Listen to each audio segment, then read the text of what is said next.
this, but it's real hard to, it's hard. Yeah, you're better than me. You made the laser pointer work. Very good. Thank you very much.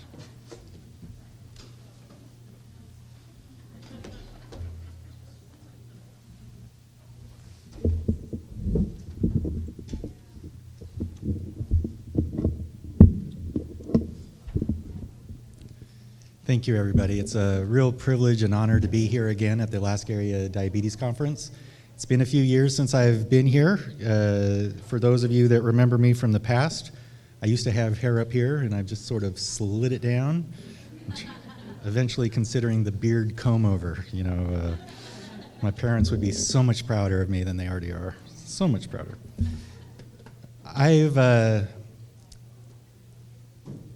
This is the first time I've given a talk specifically on diabetic shoes, and the first thing I want to say is that in my podiatry school, I received no education on the fabrication or engineering or components of shoes.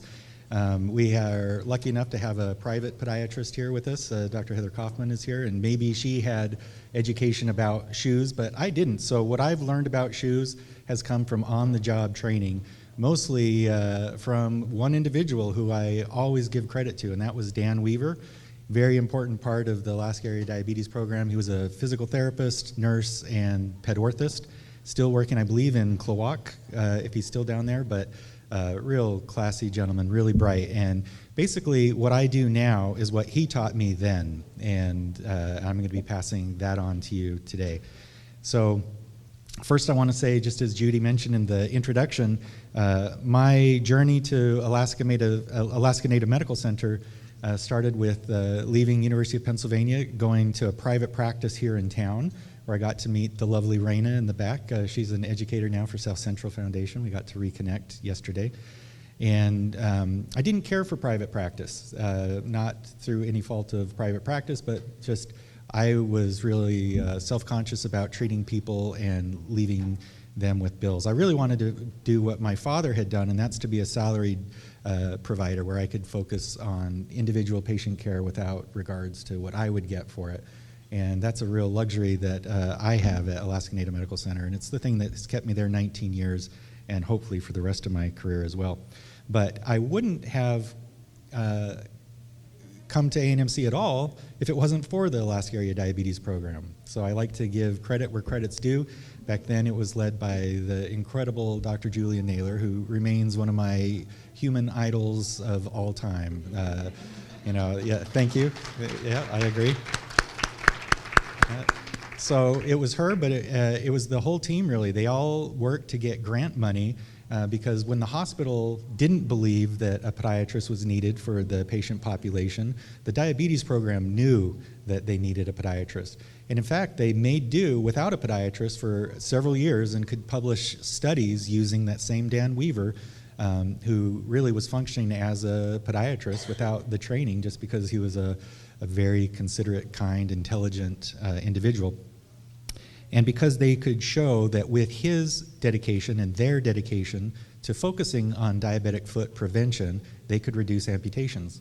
And that's a major, major thing. And so they presented that for grant money. I don't know exactly how they do that stuff. To me, that's smoke and mirrors stuff that I'm so appreciative that there are grant writers. That is such a difficult but necessary job. But because of their work, they could hire me, and it turns out they kept me for 3 years on their budget. And that was before the hospital decided, all right, we could use a podiatrist. So I wasn't very impressive then or now. So I always like to give credit. I also want to start off by saying I'm a type 2 diabetic and have been for about 12 years. So never ashamed to admit that. And so it's helped me a lot with my patients because I can look them in the eye and say, I'm not talking to you. We're having a discussion. I am you. We are the same, and we all need to be focused on the same things. So I now can get a different perspective about the foot as a diabetic, even though I dedicated myself to the diabetic foot before I was a diabetic myself. So, oh dear, I think this is not the correct lecture. This is the handout. Is this the only thing that you have right there?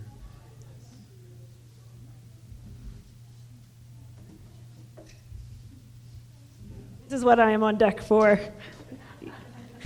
Halloween joke, Halloween joke.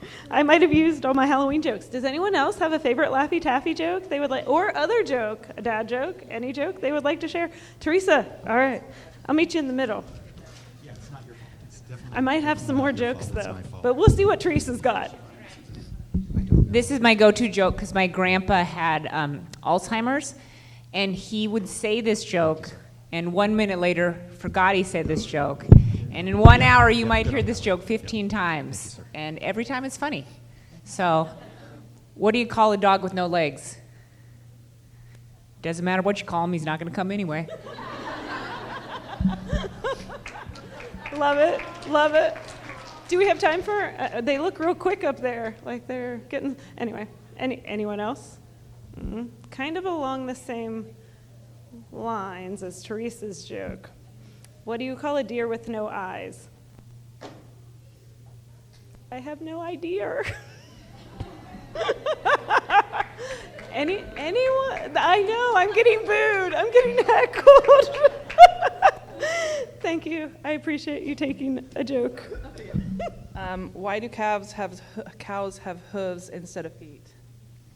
Because they lack toes. That is such a good segue back to Dr. Edwards. You did that on purpose, didn't you?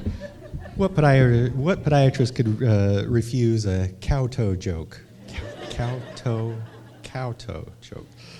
Yeah, and I was very proud of them for having a totally nailing it. I don't see many of you chose that one. Shame on you. Everybody should be a foot person.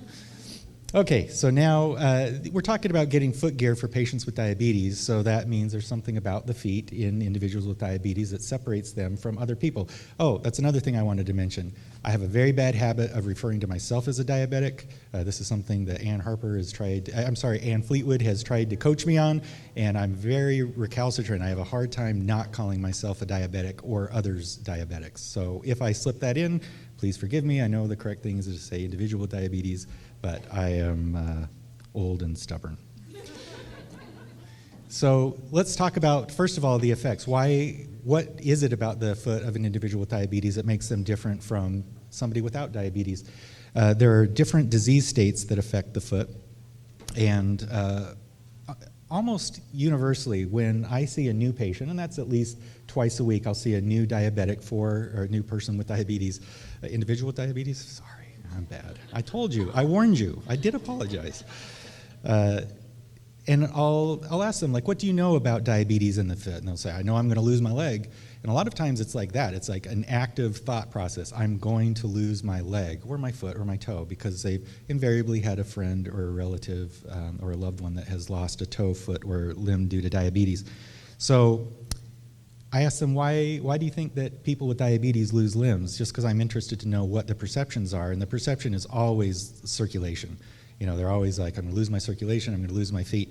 In my practice, it's much, much more common to lose a foot or leg from neuropathy than from vasculopathy.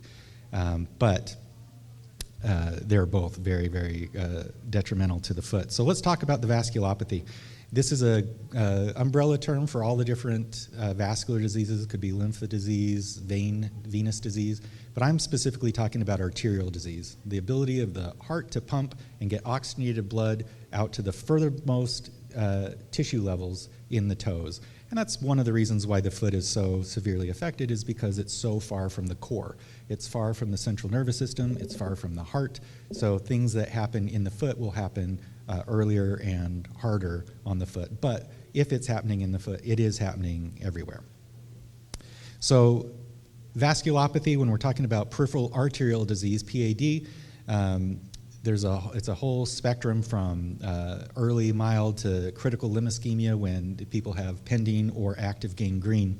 So the vasculopathy can roughly be broken into two categories, and that's the macrovasculature. Those are the big, large, named arteries that run throughout the entire body, and you can feel palpable pulses. And I think I do have a little pointer here. So we're typically feeling for the dorsalis pedis pulse over there, the perforating perineal over there, and then the posterior tibial artery over there. And most of you, I'm not going to belabor this, but you know that if somebody no longer has a palpable pulse, something's happened, or they've got something blocking, like swelling or something else. But it's worth further workup, especially if they have anything resembling a wound or even a blister. We need to know that they have blood. If you have a mini Doppler in your office, it's very good to be able to go in, and if you can't palpate the pulses, to listen for the pulses. Just put on a little sonic dram gel and listen, and in a young, healthy person, you'd hear 3 waveforms. That's the rebounding of the musculature in the actual arteries, and as people get older, they tend to lose that, but in diabetics, we oftentimes will hear 1 or no sounds. It'll just be or nothing. And it's when I hear nothing that I'm definitely referring to the vascular lab to get non-invasive vascular work, and then hopefully a referral to a vascular surgeon, because I don't want to wait for there to be a wound to start the workup for getting more blood down to the toe.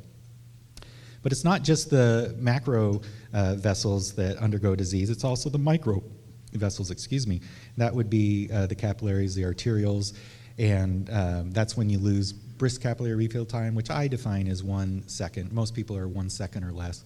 Normal is 3 seconds or less. But anybody that's got capillary refill time delayed beyond 2 seconds, I'm worried about sluggish microvasculature, and commonly in either tobacco abuse or chronic elevated blood sugars or the like. So both systems can be affected, and some people have mostly macrovascular findings, and some people have mostly microvascular, and I try to delineate who's who in the record, even though both of them I'm going to be referring to vascular surgery.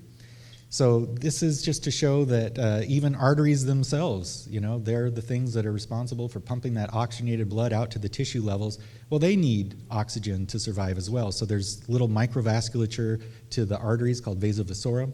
And when those are diseased, that's just one more element to affect the peripheral arteries. And in the same way, the nerves also have vasonevora. These are small capillaries that feed the actual nerve body to repair tissues and hopefully prevent disease processes like demyelinating or axonal degeneration from occurring. Oops. Yeah. So the causes of vasculopathy include hyperglycemia, that's very common, but all of these 4 major risk factors are independent risk factors. So having one of them can lead to peripheral vascular disease. Having 2 of them, much more likely. Having 4 of them, how much more likely? And a lot of our clients are all 4. They don't have controlled blood sugars, they have elevated lipids, blood pressure, and will use tobacco of one form or another. So on my first visit with people, will make sure that they understand that each one of these need to be addressed individually and together in order to stave off vasculopathy of the extremities. Now let's talk about the neuropathy.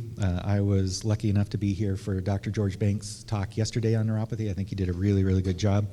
He blocked out, I think, 12 different types of neuropathy that diabetes causes. I think I have 6 or 7 here.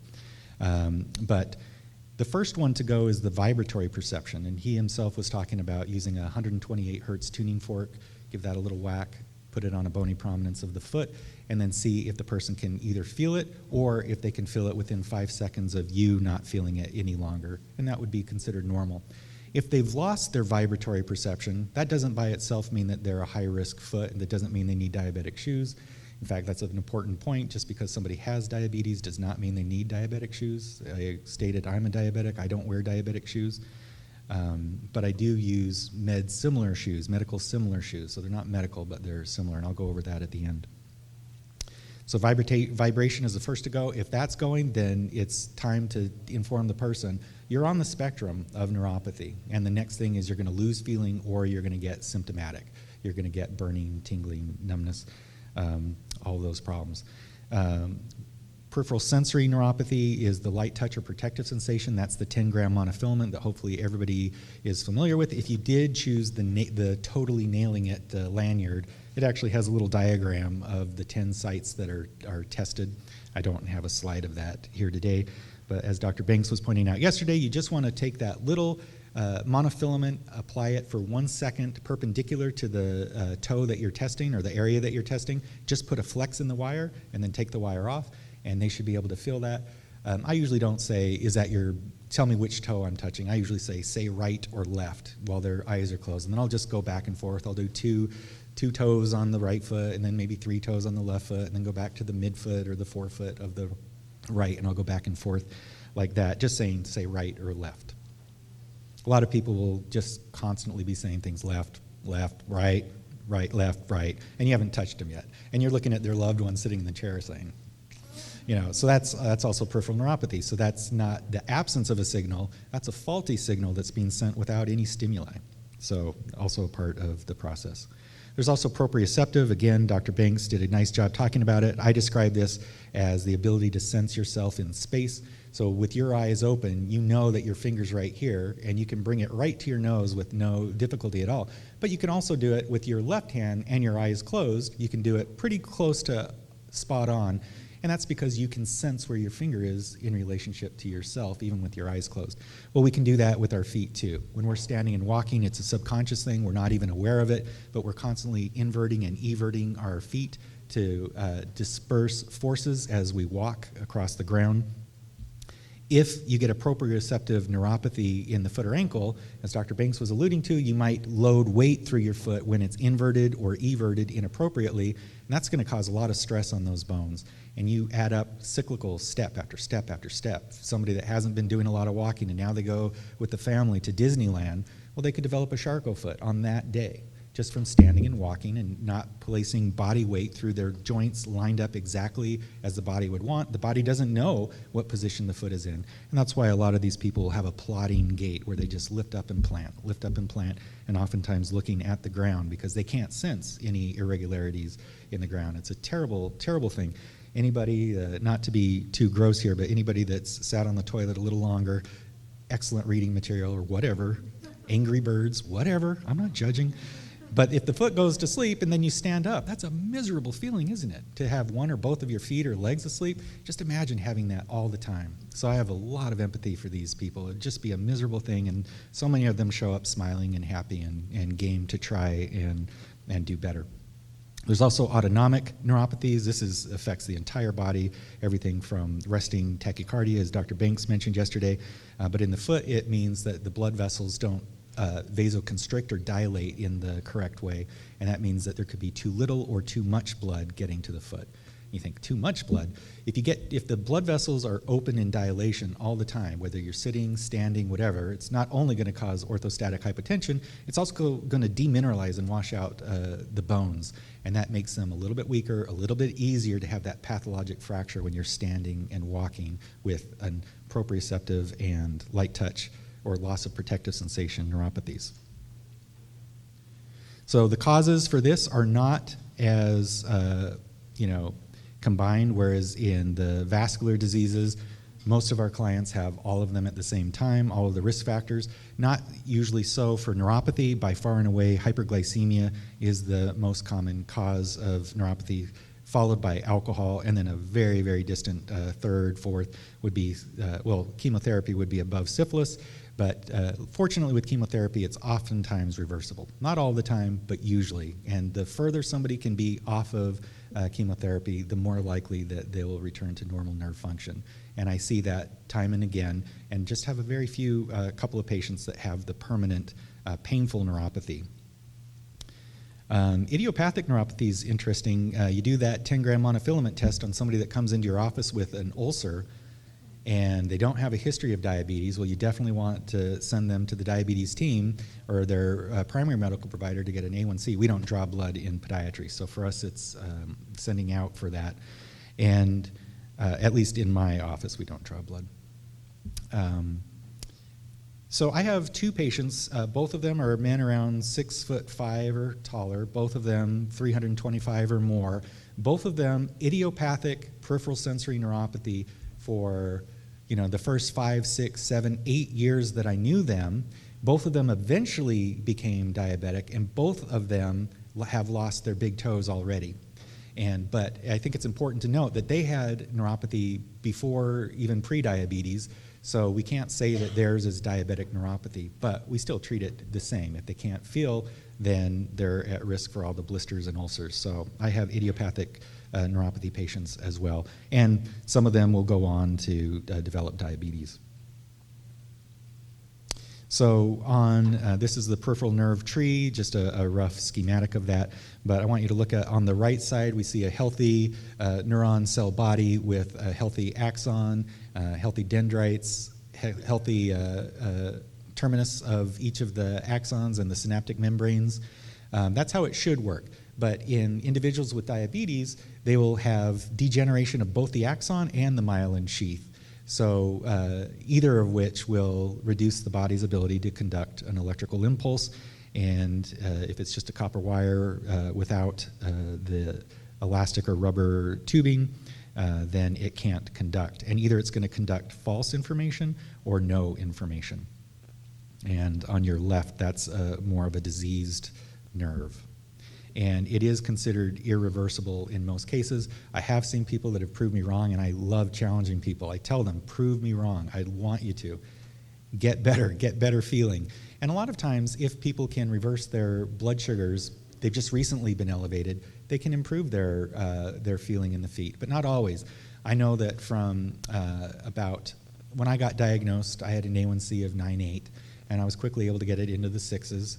But then after years and slowly adding more meds, because I really wasn't changing my lifestyle, you know, like I tell my patients, I am my patient. You know, I am a human that loves food. It is, you know, it's a reason to get out of bed, not my wife. You know, I'm not getting out of bed to say hi to my wife. No, I'm joking. Dr. Naylor's aware that I use my wife as a scapegoat for almost everything. Another effect is not just the vascular system, not just the nervous system, but also the immune system. And I'm not going to belabor this, but it's very important to know that the immune system is not normal in folks with diabetes, even in controlled diabetics. There's decreased cytokine function, decreased white blood cell recruitment, decreased pathogen recognition, decreased phagocytosis, neutrophil, and antibody responses when there is a wound. So this is something that almost everybody that has diabetes knows. I know that if I scuff up my skin, it will take, you know, on the order of 3 or 4 or 5 weeks longer to heal, and sometimes will leave a little scar, whereas before it didn't. So I notice in myself, I'm controlled. I'm 5.8 right now. Thank you. Yeah. My wife has a shock collar on me at home, and just every time I go for the popcorn. So we can't forget that it affects multiple systems in the feet, and if it's happening in the feet, it's really happening all over. Okay, so now let's get closer into what defines who gets diabetic shoes. The first thing I'm going to say, and I'm not a super expert on this because I've been protected within the native health system, so I get shoes for who I want to get shoes for, and that is such a gift. In the private sector, when I was there, it wasn't quite so easy, and we didn't have a system of dispensing shoes. I was talking with Dr. Kaufman this morning, and she does. So that's a really nice thing that she can actually present shoes to people in the clinic. But in general, you can get diabetic shoes for people that have coverage. And Medicare dictates, they're sort of the kingpin in deciding who gets what, when, where, and why. And sometimes it's well-founded rationale, and sometimes not so well-founded rationale. For example, the most common shoe that I order for people costs us about $70 or $75, and you know, a limb amputation, a major limb amputation, ranges between $80,000 and $120,000. So if I get that person a $75 pair of shoes every year for the rest of their life, that is cheap. That is absolutely cheap compared to one foot ulcer. We talked about amputations, but just having a foot ulcer is very expensive. Patients taking lots of time off work or from home to come in to get wound care, doing a lot of care at home, can't stand and walk. It's a miserable condition to find themselves in. So we have to appease Medicare, though, and Medicare has class findings. And if you have certain class findings, you qualify for medical shoes. So a qualifier number 7 would be somebody that has one type or class A finding, and that's a prior amputation. So in the x-ray on your left, that shows a transmetatarsal amputation, which is actually a very functional, healthy transmetatarsal or healthy amputation level. These people can walk almost without a limp pretty quickly and do pretty well. So it's not one of the amputations that we fear. Actually, it might be even more serviceable than on your right. You see the great toe has been amputated. That's going to be a lot of pressure on that adjacent second toe, and it's going to want to drift over as well. So I actually think the transmetatarsal amputation is a little more stable than the single digital, but I would still never do a transmetatarsal if I could get away with a single toe. But anyhow, so this person would qualify from either their left or right feet. There for the rest of their life, Q7, qualifier 7, they get diabetic shoes. 1 pair per year with periodic replacing of the factory insoles. And I met a really nice wound nurse from Bethel yesterday, I believe it was Michelle, and she was asking me about the inserts. I don't have that in my presentation today, but I get mine from ProLab. You could get it from, that's PROLAB.com, but it doesn't have to be anywhere else. I bet Dr. Kaufman has a different resource. And people even will go online and buy multi-density dual durometer. That just means foams of different densities. Closer to the skin, light, airy. Further away from the skin, stiffer, denser. So you've got a combination of cushion, a little bit of adaptability and moldability around the contours of the foot, but then also a stiffer structure for support. So somebody that deserves or merits diabetic shoes annually also can have their insole switched out as many times per year as they need. I think they actually say 3 times, but I do it as many times as they need. The next person who qualifies is somebody that has 2 of the following Class B findings. Either loss of protective sensation and or loss of dorsalis pedis pulse and or loss of posterior tibial pulse and or one of the following: absent hair growth, nail thickening, skin discoloration, thinner, shiny, atrophic skin, bone or joint abnormality. So a massive bunion with loss of protective sensation. To me, that's qualifier 8. They deserve annual diabetic shoes. And you can do this evaluation of all your own patients. You don't need to tell people to get diabetic shoes unless they have an absence of 2 or more of these Class B findings, making them a Q8 qualifier. So I promised my wife that I wouldn't acknowledge that these are her feet, and I won't, because I'm a man of my word. I just won't say it. But I can say that it's really her top quality. After that, it goes downhill fast. We stay up late beading and braiding and knitting and all sorts of stuff with her foot hair. The Q9 qualifiers are people that have one of these Class B findings, so either loss of protective sensation, loss of a pulse, but also one of these: claudication, temperature changes, edema, paresthesias, burning. Well, almost everybody. If they've got either one of the top 3 here, loss of protective sensation or one of the main arteries to the foot, I can promise you they're going to have something on the bottom of this list or the bottom of that list. It's, whether it's just a thick nail or something like that. So not that we try to game the system, but I am looking for people that qualify to get them shoes. I don't go by the Medicare findings so much because, again, I have the real blessing of being able to work at a native health facility, and because we get to treat people for their needs, and that means that if they don't have high-risk feet, well, the diabetes program will often gift us some money annually so that we can use it specifically to get shoes for the people that need it, even if they don't technically qualify for it. But also, a lot of people qualify for it and still don't have any insurance, and we're able to do that through IHS monies.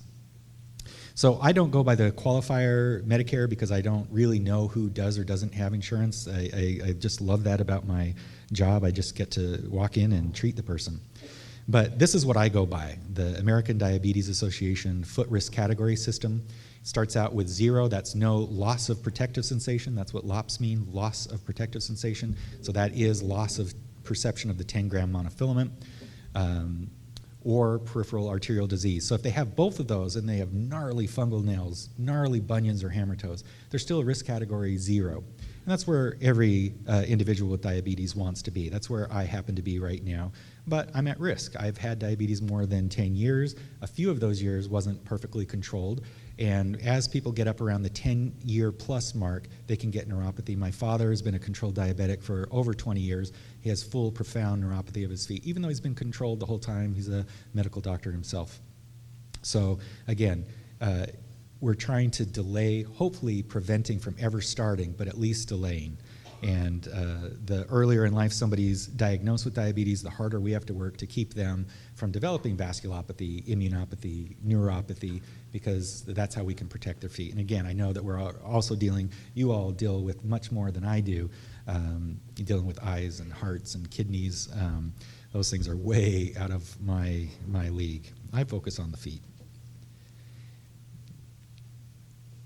Next category, risk category 1, I almost never see this. That's loss of protective sensation plus or minus deformity. Actually, I got this from the ADA website. In fact, my entire lecture comes from the ADA website except for the immunopathy slide, and I gave reference to that article.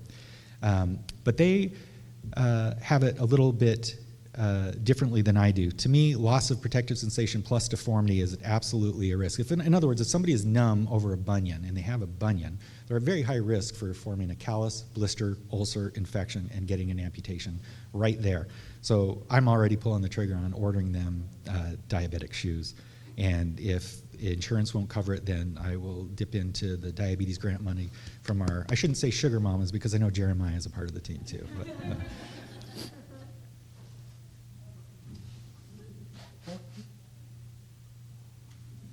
excuse me. Every autumn, all the leaves in the air doesn't do good for the allergies. So I have a purple box around risk category 2 and 3. These are the people that are considered high risk. Risk category 2 is somebody that has peripheral arterial disease plus or minus loss of protective sensation plus or minus deformity. And that's some of those Q8 and Q9 qualifiers that we were just looking at. So once somebody has, and again, if somebody has either absent one pulse plus a thick nail or neuropathy plus a thick nail, to me that's category 2. That's risk category 2, and that's high risk. And that usually doesn't change. So once somebody's risk category 2, we expect them to be category 2 for the rest of their life, which means they qualify for annual pair of shoes for the rest of their life. Risk category 3 is very similar, except these people have actually had an ulcer or amputation. It's important to note that some people have an amputation or an ulceration without having neuropathy or vasculopathy. That's not terribly common, but I have people right now that have foot ulcers on the tips of toes that have full feeling, and these hurt them very, very much. And they're automatically catapulted up to risk category 3. And once you're risk category 3, you don't go back down either. So even if we're able to heal a wound and an amputation, there's still a risk category 3. There's still high risk for life. You never go back down to risk category 2 or lower. And then if we're talking about risk categories 4 and 5, that's focal, like a toe, or diffuse, that would be an entire foot, is gangrene. Fortunately, I don't see either of those very often. If I do see focal gangrene, it's usually not spontaneous. It's usually an embolic shower after vascular surgery or some other orthopedic surgery. So you're not getting shoes for people with focal gangrene or diffuse gangrene. You're treating that condition until it's resolved, and then once they've got a stable foot without swelling, you can get them shod in a good pair of shoes. So general shoe purchasing tips, it goes for everybody, but even more so for individuals with diabetes. So this applies to all of us in this room. We should shop late in the day so that we have some swelling in our feet, which is very common, especially as we get older. That you're sizing your foot when it's at its most swollen and not at its most non-swollen, just so that you don't get pressure and tightness later in the day. You want to ensure proper fit in 3 directions. I would say everybody knows to measure length, and oftentimes they do it correctly. You know, I think it's incorrect to actually use a Brannock device at the shoe store because it's just telling you the length of your longest toe and then in general what your shoe size should be, but it's not saying that you're a 9 across the board, you know, or a 10 across the board. Depending on the shoe, you've all experienced this, you might run anywhere from a 9 up to a 10 down to an 8, depending on the shoe and the thickness. And the other thing about length is if the second toe, or every once in a while, the third toe will be the longest, the longest toe is the one that you measure, and that's what you get your shoes towards. People that have a long second toe but are buying shoes to fit their big toe are definitely going to be impinging on that second toe, making it curl and buckle, and that's more likely to form a hammer toe with problems. So you want to make sure that you get the length correct, but also the width. This is the bane of wide foot people's existence. Finding wide shoes is very difficult. With companies like New Balance and Skechers, it's getting easier to get higher width shoes, even in stores like Fred Meyer or JCPenney, where most of our clients, and Walmart, where most of our clients get their shoes. But you also want to measure depth. And so you want to measure length, width, and depth. Don't forget depth, because depth will, all the wounds that you see on the tops of toes or the bottoms of the ball of the foot oftentimes can be associated with an inadequately deep shoe. I put this Chuck Taylor All-Star. This was one of their collaborations with the Andy Warhol Foundation. It's got one of his classic paintings. I would love that shoe. I know I couldn't rock it, but I would love that shoe. I would put it on my mantelpiece or something like that. But it's really a bad shoe. You know, it's really not the right shoe to be putting in a podiatry lecture.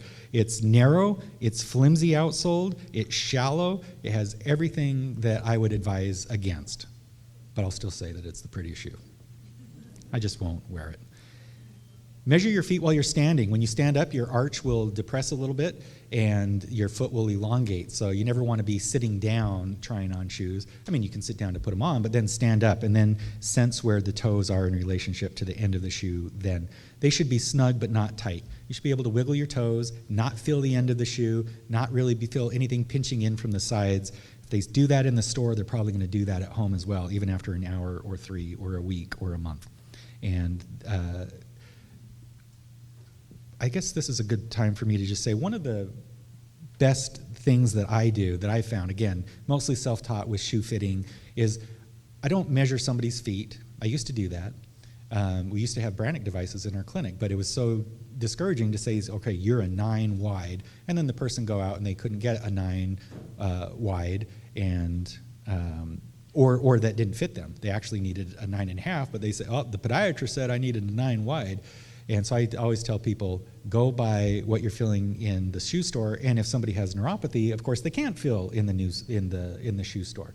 So you want to give them ideas on what to do. So what I tell people to do is go to the shoe store. First of all, when I'm seeing the individual, I look at what they're wearing. And I'm looking at the size and the width, and I'm looking at the depth, and I'm seeing how flexible it is. We don't want flexible shoes in our diabetic population. We want them to have stiff outsoles that have a rocker forefoot and go through motion. And I have a slide on that in just a minute. So not just any shoe is a good shoe, but when the person puts on their shoe and stands up, they should be able to wiggle their toes, not feel the edges.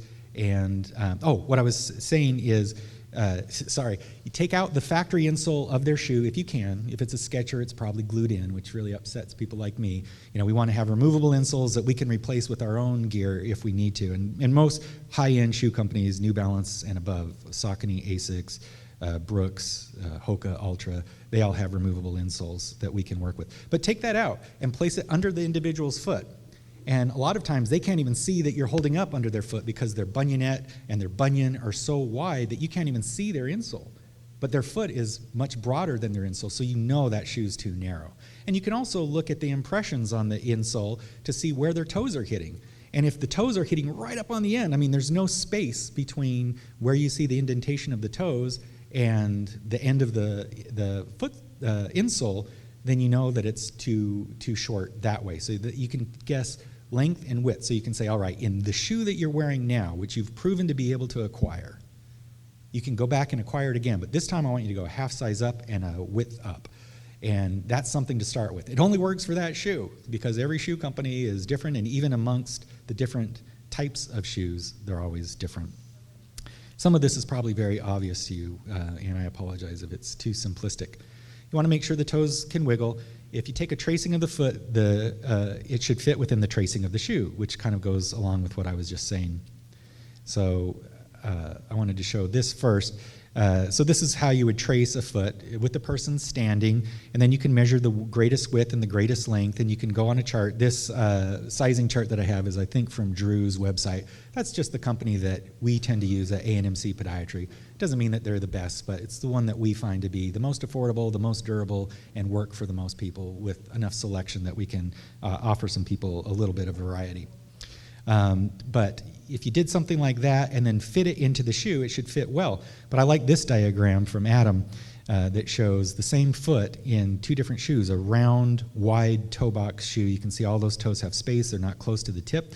Whereas the other one, they're not close to the tip, but they're being severely impinged along the entire medial aspect of the great toe and the bunion, also the 3rd, 4th, and 5th digital tips, as well as the bunionette area. And just looking at those shoes from the top, you can tell that they're going to have flimsy outsoles. So every time this person goes to stand and walk, they're going to be flexing and bending the ball of their foot repetitively. Step, step, step, step, right? That's what we do. So in an individual with diabetes that doesn't have feeling in their foot, they're going to be going through this. If they have a flimsy-soled shoe, it's going to be lots of friction and lots of force on their foot.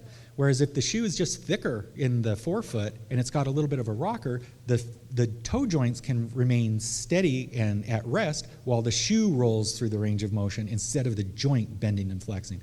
That's a great way to reduce calluses and then blisters and then ulcers and then infections and amputations. It all starts with those darn calluses. So shoe purchasing for American diabetes 2, that's high risk or higher, 2, 3. But again, if you have the luxury of grant money, you can get it for ADA 1 or 0. If you're in the private sector, a lot of people, even if they don't qualify, may be willing to pay cash. This is, still a lot more expensive than forming an ulcer, and they can even submit their shoe bill to their insurance on their own if they want to try and get reimbursed. So a diabetic shoe needs to be extra depth, needs to be very deep. That's what we were talking about earlier, length, width, and depth. It needs to have an accommodative interior. That means it's entirely padded on the inside of it so that reduces pressure, that reduces the chance of blisters, calluses, and ulcers. It should have a thick, cushioned outsole. Well, so it should have something stiff and something soft. In the Drew shoes, we find that the outsoles are so stiff that we like that. We want them to be stiff. They've got a great forefoot rocker. They've got steel shanks in them, or at least tempered shanks in them. But and then the insoles are soft. And I think that's probably the best combination for high-risk individuals with diabetes, is to have a soft, squishy outsole a hard outsole with a soft insole, or you could flip it and have a hard insole with a soft outsole. But those hard insoles are tricky with numb individuals. They might rub and blister them and them not be aware of it. So we kind of steer clear of the rigid orthotics with the insensate folks. And we already talked about the forefoot rocker. Closed shoes is important. We don't want rocks and pebbles to get into the shoe and causing wounds. It's the only issue I have with Crocs. Everybody says, you're a podiatrist, you must hate Crocs. I'm like, except for the pair I have and wear. And the deal with Crocs is that when they have all those little holes in them, it's just much easier for rocks or other debris to get in and cause nicks, tears, lacerations that can be avoided. So a closed shoe for the insensate diabetic is the right way to go. So that last shoe and this shoe are both a Drew Force V, or we call them Force 5s, but it's really a Roman numeral. It's really a V for Velcro, but we call it a Force 5 as if it was a Roman numeral. Anyhow, you can see just how deep that shoe is. If you flash back to the Chuck Taylor Converse shoe that I showed, there's just no comparison in the depth, the thickness of the sole, the forefoot rocker. It's got the padded tongue. It's got the padded interior. These are other brands. When I was talking with Dr. Kaufman earlier this morning, she mentioned that she really likes the Anodyne, and I have no problems with those or any of the ones on this list, but we typically do Drew. Again, we find that for the price and durability, they're about the best for us. But there's also, I have people come in all the time wearing ortho feet that they get for themselves. And the only thing I don't like about them is they seem a little bit more flimsy. They seem like they're not quite the forefoot rocker that the Drews and some of these other companies have. But the shoe I'm showing you right here is actually a Mount Emmy, so we do order sometimes, especially for quite elderly people with lots of edema issues. We'll get these Mount Emmy shoes that are really expansile. You can see there's these little shark gills along the lateral side where the bunionette would be, and also over here where the bunion would be. And that's just so that instead of having stiff leather fighting up against a bony prominence, it flex and bend around it. And it's also got like a foam lycra upper, so that if somebody has contracted hammer toes, the tops of those toes are up against a soft foamy substance and not stiff leather, again to reduce calluses, friction, all of those things. Oops. This happens to be a PDORS. We also have a purchase order with PDORS. It's the third. We only have 3 purchase orders, Drew, Mount Emmy, and PDORS open. Most people probably have less. Most people probably have 1. For this Pedor's Classic 600, we get for pretty quite sedentary people that may only leave their place of residence for medical appointments. So it's the entire upper is that soft padded foam Lycra, so it's just not going to flex or impinge on anything. So I really like that shoe for the and it's a really, really good house shoe. It's not going to save the foot if somebody drops a heavy can of tomatoes on the foot, but it'll stop them from getting a contusion from stubbing against a bedpost or something like that. And as we know, everybody with diabetes should be wearing their shoes in and out of the house, but in Alaska that's tricky because of the dirt outside. So having a shoe like this. What we do, those Drews sometimes last so long that we'll get a Drew shoe for their outdoor use, and then the next year when they're due for a shoe, if their Drew is still in good shape, which oftentimes they are, especially in the older, more sedentary crowd, then we'll get them a dedicated house shoe, and it'll be one of these Pedors more than likely. This is a Drew Exceed. I like it because it's kind of a dress shoe, kind of an athletic shoe. It's got more of an athletic outsole, but it's got that soft Lycra-like foamy vamp, so it won't press down on the bunionette, or hammer toes. You got to be careful if you have catalogs in your office. You won't want to just go in. I put this picture up just to show that I am willing to get people the Rose and the Heather. Those are on your left. I am willing to get people those shoes, even though they're Mary Jane style, and it is possible for rocks and debris to get in. I don't think it's as likely as the other sandal shoes that you can see on your right. So I wouldn't want to show the catalog to somebody and have them think, oh, it's in the catalog, I can get whatever I want. It's got to be closed toe, it's got to be closed heel, it really should be entirely enclosed. The more openings it has, the worse, and you really want the thickest outsole that you can get. These shoes are the workhorses for men. We get these off of this page the very most for our male patients, and they have similar shoes, similar styles, just with different names for the ladies. And on the list right there, you can see all the different things that make up a diabetic shoe, from the plus fitting system, that means you can remove layers and add orthotics. I won't go through all of this, I already did, but it's in the notes that I passed out for people. This again talks about the anatomy of an orthopedic shoe. This is what I was saying I didn't really get coached on in podiatry school, and now as a practitioner I find that remarkable that I had no training in the makeup of the construction of shoes. So how do you go about getting them? I think that's what everybody here wants to know, and that's where I've got the weakest information, so I apologize.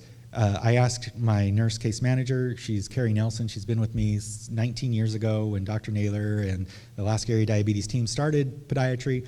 She left orthopedic surgery to come with me, and she's been with me ever since, and she's the all-star of our program. She gets things done. But I asked her, I really asked if she would want to give the presentation, and that was a hard no. That was a hard no. I don't have problems presenting, so it worked out just fine. But so what she said was, apply for budget. Apply for it in your budget from where you work. If you're working for a tribal health organization or South Central or ANTHC or the VA or private practice, have a budget for shoes, and then use that, and then repad that budget as you get reimbursed for those people that do have insurance. Again, we do get a small budget for shoes in podiatry, but the vast majority of shoes that we get is from diabetes grant money from this great program right here. So kudos to them, and our patients are sure lucky for it. So you purchase it as you would supplies. That's all my nurse said. You just set up a purchase order. And then as somebody comes in, you take off their shoe, you look at their insole, you decide if you want them the same size, a half size bigger, a full size bigger, a full width bigger, what kind of depth you want, you choose the style, and then you order it through the purchase order. It comes in the mail, you call the patient in, you fit it, make sure that it's good in length, width, and depth, and if it is, you send them out with gradual break-in instructions on their diabetic shoe.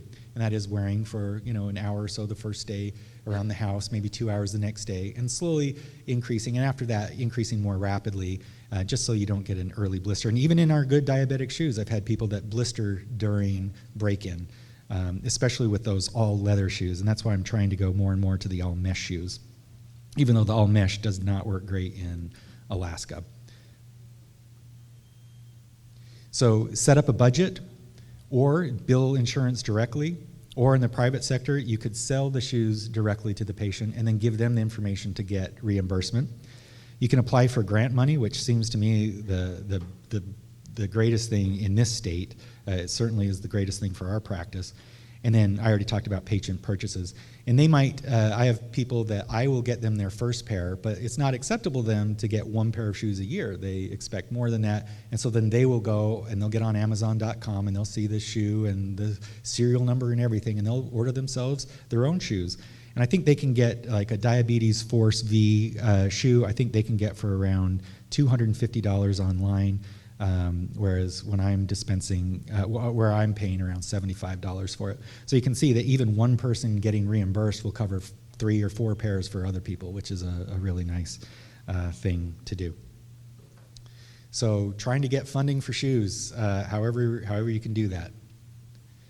Now, I'd like to talk a little bit in closing about medical similar shoes. These are shoes that I think have all the qualities of a diabetic shoe but aren't diabetic shoes. They wouldn't be reimbursed by Medicare or other insurance, for example. And these are typically the maximalist running shoes. They got max cushion, max support. They usually don't have anything that's stiff. We talked earlier about having a shoe that's got something stiff, something soft. Well, these are pretty much all soft. But the stiffness comes in with the thickness of the outsole. It's a maximally thick outsole.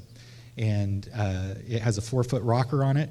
The difference between an Ultra and a Hoka is that the Hokas will have an elevated heel platform, so there's a little bit of declination down to the ball of the foot, which may not be great for an individual with proprioceptive neuropathy or another neuropathy like that. And also, the ball of the foot is a common place to form foot ulcers, so you may not want to force more pressure there. A lot of our individuals with diabetes have Achilles shortening, and that already hikes them up and puts more pressure onto the balls of their feet. So I don't recommend the Hoka I have a lot of patients with diabetes that are wearing Hoka because that's what I wear. So the next time I purchase shoes, I'll probably try these Ultra Via Olympus. It's what I have my own dear mother in, and she does not have hairy feet. And neither do I. Okay. Just my wife, that's a different story. Just wanted to make that clear. So Brooks, Kuru, OnCloud, there's actually a lot of these now. 10 years ago, it was all the rage. Now it's still all the rage. It's the first shoe fad that I've bought into as a practitioner. Everything before the minimalist shoes, all the other shoe fads that came before, the shape-ups with the full rocker, rear foot and forefoot, didn't like any of those. But this maximalist running shoe is a really, really good deal. So this Ultra Via Olympus, just look how wide the toe box is on that shoe. And look how broad the sole is. So if somebody's got balance issues, and the other thing is these are much, much lighter than a diabetic shoe. A diabetic shoe is actually very heavy with all the materials that are used to make it. This shoe, I think, gives almost the same protection, except from elements getting in, weather, rain, slush, because it's a mesh upper. But for the person that's not spending a lot of time outdoors, or what I tell people to do is what I do. I leave my Hokas at work. I travel to work in boots or other shoes and then switch into my clinical black Hokas. And then when I leave, I'm back to my winter boots and I go home that way. And then I get home and then I'm into a special house shoe because I have type 2 diabetes. I need to walk the walk if I'm going to talk the talk. And I've never broken a toe since I've become a diabetic. But before I was a diabetic, I would break my toes all the time, as a lot of you have. Bedposts in the middle of the night are just magnets for badness. I wanted to show that some shoes make maximalist quality, like Kuru Quantum. You can see that's got a much thicker outsole. It's got a much deeper toe box. So that would probably be okay as a med-similar shoe. But look at the Kuru on the bottom. It's got a much more shallow, thin sole. So just because it's got the name doesn't mean it's okay. You're looking for the thick outsoles, the 4-foot rockers. You want it to be as soft on top as possible. There should be some support and some cushioning. So that's actually my last slide, and I think I'm really close to being done right on time. But I thank you all for your attention, and I hope this wasn't too lowbrow for you on your last day of the conference. But again, I'm really appreciative to be here, and I appreciate your time and attention. Thank you. We probably have time for 2 questions. Let's make it 1. No, 2 is fine. I'm joking. Yay. I have anxiety with questions. That's not to discourage you from asking questions. Yes. Have you ever run into where you have to go up in the length of the shoe in order to meet the width of the shoe? And is that recommended? It's an excellent question. And that's what I recommend to people that are, you had a microphone. Good. Everybody heard the question. So getting the length of the shoe longer to also get it wider is a way to cheat. And that actually does work for the older crowd, because the older crowd isn't really what we call propulsive. Podiatrists will say a propulsion is when you're rocking up onto the ball of your foot through your big toe joint. When older, more sedentary, and typically the people that are high-risk diabetics, they just kind of lift and plant. So that's an apropulsive gait. So if their shoe's a little bit long, it's not going to be a big thing unless they're walking down a hill. Then they're going to be sliding forward and backward, and that's a lot more friction. If they have a diabetic insole, that'll have friction reduction on the top of that plastizote number 1. That's the soft foam that's up nearest the skin. So you can cheat in length to get width, but I wouldn't do that if it is a high-risk diabetic. I would get them the actual proper width. And if I go back a couple slides here, you can see this goes all the way to 6E. So I haven't met anybody that I couldn't get a wide enough shoe. That goes to 6E. So I think 14.6E or something like that is the max length and width for these shoes. So 6E width, you're going to be able to get the correct length and the correct width if you're getting a diabetic shoe. But for the people that don't qualify or that you're just recommending, you can go up a half size to get more width. But just be very conscious. If it's a younger, more active person, I probably wouldn't recommend that. But it is very hard to get proper widths. And if they do that, they have to go online. I just said do. My son, he's 18 and he still would have called me on it. But people still do that. I did it again. And but it's something to be cautious with. Good question. So I just have a quick comment to that. So I have patients where what I might tell them to do also is get a men's shoe if it's a woman, because a men's shoe is going to be a little bit wider than a woman's, and so it's about a size and a half difference between men and women. So a women's 10 is going to be a men's like 8.5, I think. So that's one way to kind of get around that, so you're not having to go up to this really super long shoe to get the width. So that's one thing. And then the other thing I was going to mention too, because as far as like shoe fit, is you have patients that have, you look at their foot shape. So some patients have like a C-shaped foot. So like the front of their foot rolls in, the back of the foot rolls in. They need to flip the shoe over, look at the bottom, it's called the last. And so does the shape of the last match the shape of their foot? And if it doesn't, they need to look at a different shoe. So, a straight last shoe like a Brooks or an Ultra is going to be a little better for them than some of these like C-shaped lasts, like honestly, even Hoka kind of has some of these like C-shaped lasts, and I think Saucony is another one that I've seen that quite frequently. Yeah, so Solomon, that's just another Nike, thing yeah. to show them on the bottom of the sole. Like I have patients that I'll put the bottom of the sole up against their foot, and you can see their foot hanging over each side of the outer sole, which is wider than the top of the shoe. I'm like, hey, these are definitely too narrow. It's a great point. This is Dr. Kaufman, for those who want to talk to her at all in the private sector. Excellent points. Getting men's shoes for women, that's something that I routinely advise. And luckily, in 2023, that's not so, it's not a big deal. People can't really tell the shoes I'm wearing right now, and I can't tell your shoes if they're men's or women's. And that's kind of a nice thing, that it's moving towards more healthy, functional foot gear and more away from, designer type styles that can be very, very problematic for the feet. And I brought up the picture just to show the Ultra's last. It's a really wide, pretty straight last on that, the lateral aspect. But she brings up a great point about the C-shaped feet too. You can read, like a palm reader. Yeah. Yes. We had one online that said, what about those that are hunters or outdoors? What type of boots do you recommend for them? So that's a great question, and I actually don't have a boot that I recommend, because almost all boots qualify as good, because they're almost always wide, deep, stiff on the outsole, and have enough room to put in one of the diabetic insoles. So I actually have a lot of individuals with diabetes that are hunters, of course, and I just make sure that they come in to see me before the hunt they're getting the fresh insoles, and if the insoles need to be modified by me, then I do that, and that's so that they can hunt safely. And more times than not, they come home with safe feet. So boots aren't the problem, just the same things. Make sure they're wide, deep, and have room for a added insole. Preventing moisture, that's a really hard thing. The shoes that I like and that I'm recommending more and more are the mesh cloth tops. And so those are already more ventilated and aerated, but again, they're bad for rural Alaska in particular. Not really great for Anchorage a lot of this summer, just with all the wetness that we've had, right? So that's really hard, especially with those leather diabetic shoes that I was showing, like the Force 5 that we get so often.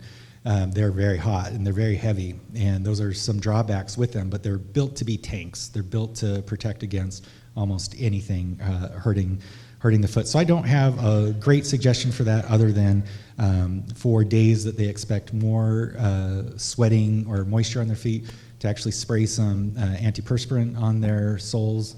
I wouldn't recommend that for every day, but I think occasionally just doing antiperspirant will stop the sweating for that period of hours or day, and that's probably the best I have for that.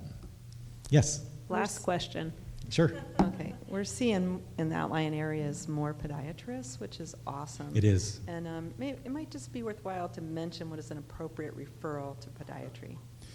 So it seems to me that we get a lot of referrals for the diabetic foot exam, and that's fine. And when they're referred, we take them. But it is something that can be done. I mean, health aides do a really great job. I'm really impressed by what the health aides can do.